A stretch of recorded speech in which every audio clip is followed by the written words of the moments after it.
Душтун суусу вообще токтобой атат. Сантехник чакырды. Баягы доско бар го, Баяман. Ошону чакырбайсың муну. Баймандыбы? Баяман чакырды, жасап берет. Ошо мощный иш кылтат азыр. Байман чакырайлы анда. Алло, Байман. Ассаламу алейкум. Кандайсың досум? Жакшысыңбы? Жакшы досум, өзүң? Мага сантехник керек болот эле, сен как раз сантехник болуп иштейсиң го?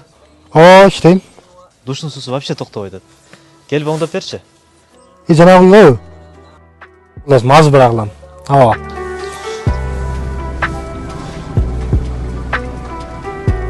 Баяманга чалдыңбы? Эмне кечигип атат? Келем деди өзү. Ооба, чалдым, азыр эле келем деди. Тезирээк келсе жакшы болот эле, суу атып ашып атат. Жолдо камалып калган. Мына келген турбайбы? Ассаламу алейкум. Кандай, жасал жакшыбы? Жакшыбы? Айлы. Иштер жакшыбы? Шүгүр. Болду. Ассаламу алейкум. Келдиң Байман? Эти акырын. Ак. Айдаске. Ассаламу алейкум. Жасал жакшыбы? Жакшы. Не бузда тазым? Душта суу агып атат. Кирсең үйдө балдар бар.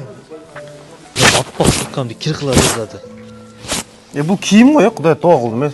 Мына кызыксың, бул кийимден кирлер кетет. Жүрөктөгү, көңүлдөгү кирлер кетпейт. Кичине мына абайласаң. Эч качан адамдын кийимине карап мамиле кылбаңыз. Кийимдин кири кетет, көңүлдүн кири так болуп калат.